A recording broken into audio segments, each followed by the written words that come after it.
These are all handmade from originally a flat sheet of metal, and then pounded up into whatever kind of shape that you see now. In some cases, pieces have been added, like on this one here, there's a ridge, so this was actually added to the bowl after the bowl was formed. But for the most part, the bowls are formed just by pounding them out. I actually did this once at a workshop over in England with some new metal, and spent a weekend making one bowl about this size. And by the time I was done, I was really sore.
Lots of people play the bowls with these kind of things.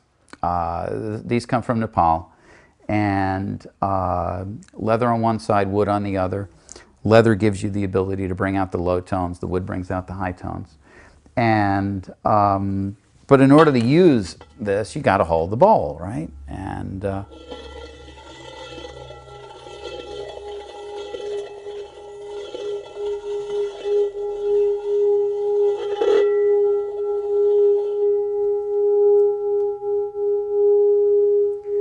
but if you use a long-handled mallet, you can whack a whole batch of bowls. And that gives you the ability to really combine the sounds. The mallets that I use are American-made orchestra mallets. They're designed for xylophones and marimbas and percussion instruments. But I found that it's my way of playing the bowls. It actually, very few people who play bowls play with these things because they, well, it's just not the style. You'll see me using different mallets. Some of them are harder and some of them are softer. I'll use a harder mallet on a higher tone bowl to accentuate the highs. I'll use a softer mallet on a lower tone bowl. I'll sometimes play through a whole set with one mallet, then play through it with another, and you can hear the difference.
Now, listening to the bowls,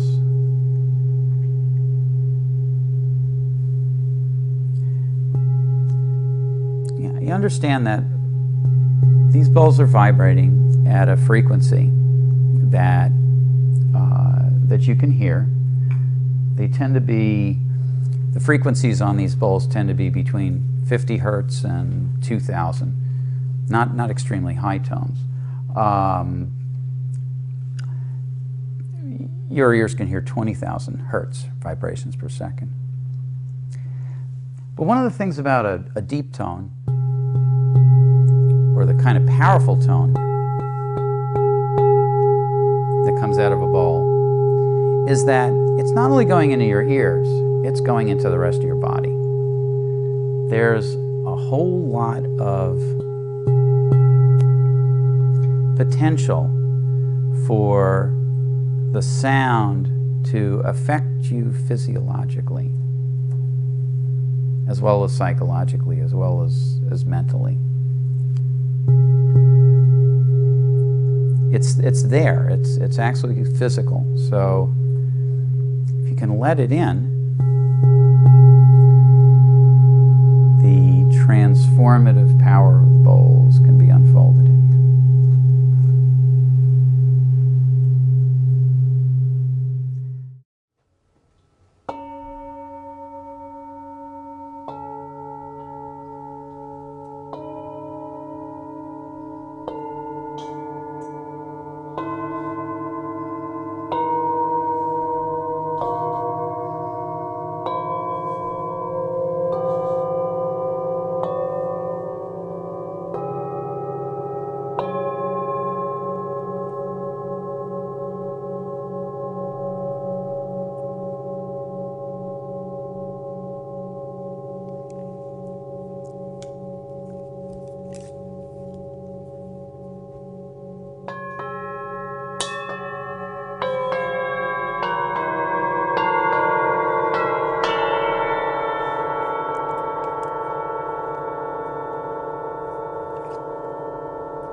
I am an observer.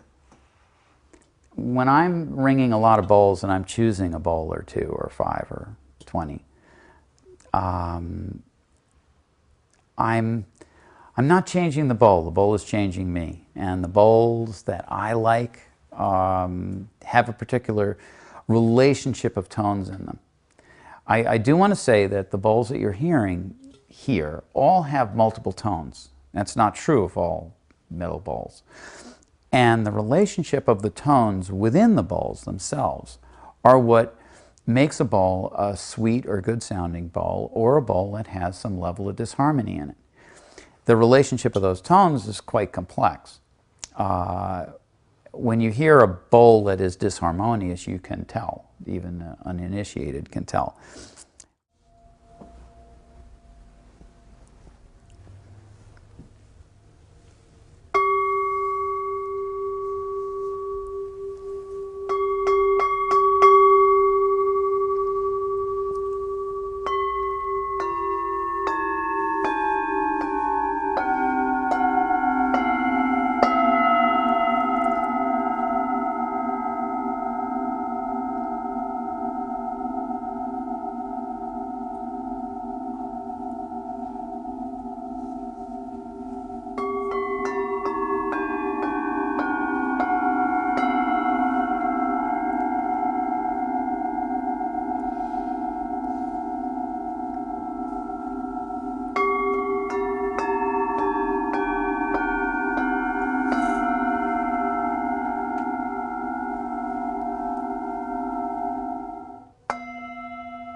art of making the bowls really came from a time before the Tibetan, before Buddhism came to Tibet, when there was the previous religion there, the practices, Bon, B-O-N, it was called, and it still actually exists in Tibet, and it existed concurrently with Tibetan Buddhism, though Buddhism pretty much took over the country, and the spiritual practices for the most part became Buddhist practices. But the Bons were the original makers of metal objects in Tibet, and their skill translated over into the Tibetan society that once Buddhism came. Buddhism came to Tibet 1,200 years ago in the 800s, so a long time ago. But this tradition goes way further back. The fact that these bowls are made in the Himalayas is, to some extent, a peculiarity of geography. The Himalayas used to be underneath the ocean. They're in the middle of what's now the Indian Ocean, and which is one reason why, if you ever see some of the Tibetan artifacts that are out there, you'll see old conch shells with silver in them. You know, these are actually fossilized conch that were found in the Himalayas. They were brought from the seashore. So how did they get there? Well, actually, right now in Africa, there's something called the Rift Valley. And what the Rift Valley is basically the continent of Africa ripping apart.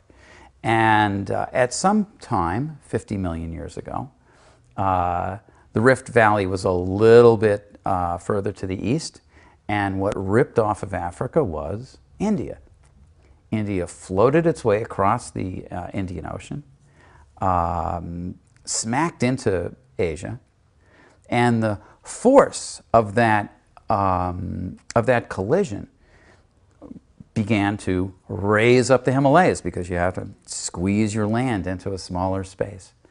So those Himalayas, which used to be underneath the oceans, are created out of a tremendous, long-lasting collision. And one of the effects of that long-lasting collision is to purify metals, that is, to put together metals in the ground, to concentrate them. And one of the effects of the pressure is to make alloys of metal that are unique to the area. An alloy being a impure, you could say impure, but it's really just a few extra molecules added onto, say, copper or silver. What kind of metals are in these bowls? These bowls are primarily copper, but there's also nickel and tin, and then a whole plethora of trace metals. Some bowls are pretty silvery. This one here, not a good way to ring it, but some of the bowls have a good amount of silver in them, and they get a nice high tone that way. The metallic content is different for the different bowls because, frankly, these were not mass-produced objects. These were not really smelted totally completely, and some of the bowls you can actually see little plugs of different colors in them, where you've got one kind of metal that's concentrated in that area of the bowl, and then you'll have other metals in other areas, other parts of the bowl. The bowl makers themselves, I actually heard a story from Mitch Noor, who you've met, who said that there was a time in the past where a bowl maker would be asked to make a bowl, or asked to make a set of bowls, especially a ceremonial set. And they might be told, go down the river to this place and dig for this particular vein of metal, and then make the bowl out of that. And those specific alloys would have specific purposes or specific results in the object.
These sounds have resided in these bowls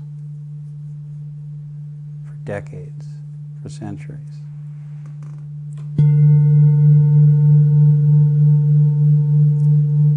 These sounds have resided in you.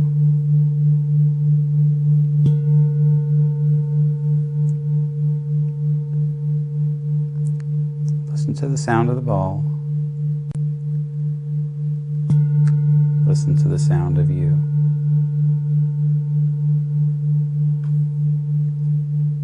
Let that sound inform you. Let it teach. Let it heal. Let it soothe. Give the sound an opening. It's yours to have. Yours to enjoy. Yours to breathe in.